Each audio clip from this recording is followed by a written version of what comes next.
नमस्कार दोस्तों, मैं राजकुमार मौर्य इस वीडियो में आप सभी साथियों को बताने जा रहे हैं सासाराम विधानसभा सीट का सर्वे। सासाराम में कौन जीतेगा? एनडीए जीतेगा कि महागठबंधन जीतेगा? दोस्तों, सासाराम से टिकट मांग रही थी आरजेडी से सीमा कुशवाहा। लगभग पूरे देश की निगाहें थी जो राजनीति में दिलचस्पी रखते हैं, जो सीमा कुशवाहा को जानते हैं, पहचानते हैं, सोशल मीडिया के माध्यम से, वैसे भी जैसे भी क्षेत्रीय माध्यम से। तो लगभग पूरे देश की निगाह थी कि आरजेडी इनको टिकट देगी। आरजेडी ने इनको टिकट नहीं दिया, और जब टिकट नहीं दिया तो कौन जीतने जा रहा है? जीत से पहले, हार से पहले आप सीमा कुशवाहा की सबसे पहले प्रतिक्रिया सुन लीजिए। सुनिएगा सीमा कुशवाहा जनता के बीच में क्या कह रही हैं। जिताना है ना? ठीक है। हमको टिकट भले नहीं मिला है, लेकिन आप लोग हमको जब खोजिएगा तब हम आप लोग के साथ खड़े रहेंगे। आप लोग बिहार में कहीं लेकिन हम आप लोग से हाथ जोड़कर आग्रह करते हैं कि आप लोग महागठबंधन की सरकार बनाइए, बिहार बदलने के लिए। देख सकते हैं सीमा कुशवाहा ने टिकट ना मिलने पर कुछ नहीं कहा। इन्होंने कहा कोई बात ही नहीं है, नहीं मिला, कोई दिक्कत नहीं, भविष्य में देखा जाएगा, राजनीति करना इतना आसान तो है नहीं। तो दोस्तों, बहुत सारी नेता नेत्रियां जिनकी पहचान भी नहीं होती है, वे लोग क्या करते हैं, अपने ही पार्टी को हराने के लिए अपने विधानसभा में अपने इर्द गिर्द के लोगों को लगा देते हैं कि हराओ, बैठ जाते हैं घर पर। लेकिन सीमा कुशवाहा सासाराम में भी महागठबंधन के साथ है, और लोकप्रियता तो आप सब जानते ही हैं। अलग अलग जिलों में अलग अलग प्रत्याशी चाहते हैं कि सीमा कुशवाहा चुनाव प्रचार के लिए आवे। देख सकते हैं खेसारी लाल यादव के लिए भी प्रचार कर रही हैं, तेजस्वी यादव के लिए प्रचार कर रही हैं, और जो महागठबंधन के अन्य लोग हैं उनके लिए प्रचार कर रही हैं, दमदार धाकड़ भाषण भी दे रही हैं। तो कहने का मतलब है, हम यहाँ पर सासाराम का वो बताने आए हैं। तो कुल मिलाकर के सीमा कुशवाहा से महागठबंधन के प्रत्याशी को और कोई दिक्कत नहीं है।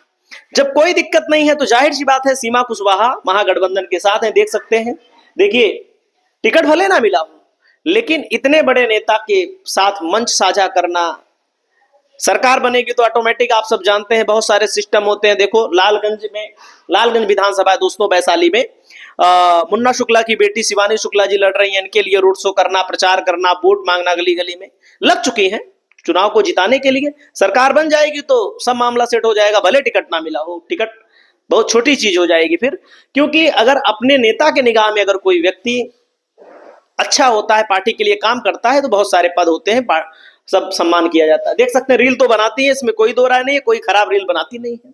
दोस्तों, अब आइए मामले पर, सर्वे पर। सासाराम सीट का जो आंकड़ा है, राकेश कुमार गुप्ता पिछली बार चुनाव जीते थे दोस्तों, और यहां पर अशोक कुमार जनता दल यूनाइटेड से लड़े थे। ये जो सासाराम की सीट रही है, बीजेपी की रही है, खास तौर पर जनता दल यूनाइटेड की रही है। यानी कि जनता दल यूनाइटेड बीजेपी यहां पर ज्यादा लड़ती रही है और जीतती भी रही है। आरजेडी भी जीती है। तो दोस्तों, यहां पर मामला क्या है, अब की बार ये जो कुशवाहा जी हैं, राजेश कुमार, राकेश कुमार, जो भी नाम इनका टिकट काट दिया गया। गुप्ता जी हैं, बनिया समाज से आते हैं, इनका टिकट काट दिया। बनिया समाज की आबादी यहां पर लगभग 40,000 50,000 है। कुशवाहा समाज 60-65 हजार है दोस्तों। तो यहां पर अशोक कुमार जो लड़ रहे हैं दोस्तों, ये लड़ रहे हैं किस पार्टी से आपको पता है? अब की बार जेडीयू से नहीं लड़ रहे हैं, ये लड़ रहे हैं बहुजन समाज पार्टी से। बहुजन समाज पार्टी से, और बहुजन समाज पार्टी की भी अपनी ताकत है। ऐसा नहीं है हम कह रहे हैं कि ना जीतेगी नहीं है, सबको पता है। महागठबंधन या एनडीए में से ही किसी एक को जीतना है, लेकिन वोट 10,000 20,000 25,000 यहां पर बहुजन समाज पार्टी प्राप्त करने में सक्षम है, और प्रत्याशी बढ़िया पाया है। बढ़िया का मतलब स्थानीय पाया है। अब 2024 में देखिएगा, लोकसभा का जो चुनाव हुआ, 19,000 से कांग्रेस इस सीट को जीती।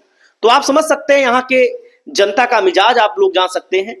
और मैं आपको बताना चाहूंगा, सासाराम विधानसभा सीट पर दोस्तों स्नेहलता कुशवाहा आरएलएम से है, ये भी बाहरी उम्मीदवार है। सत्येंद्र शाह, ये भी बाहरी उम्मीदवार है। जनसुराज है, बहुजन समाज पार्टी है। तो मुख्य मुकाबला माना जा रहा है स्नेहलता कुशवाहा और सत्येंद्र शाह में। और कुशवाहा का वोट जो है बट रहा है, बसपा में भी कुछ जा रहा है, कुछ इनको मिल रहा है। एक तो बाहरी कैंडिडेट है, और इनको चोरी डकैती के मामले में तुरंत जेल डाल दिया गया। जब जेल डाल लिया गया दोस्तों, जेल डाल लिया गया तो आरजेडी के समर्थक जो है, जाहिर सी बात है अगर चुनाव हो रहा है तो कल नामांकन हो रहा है, इसके पहले पुलिस नहीं आती है, 20 साल पहले के मामले में पुलिस उठा लेती है, तो जाहिर सी बात है कि जो इनकी बिरादरी के लोग हैं, जो इनके समाज के लोग हैं, आरजेडी के लोग हैं, इनके साथ रहेंगे।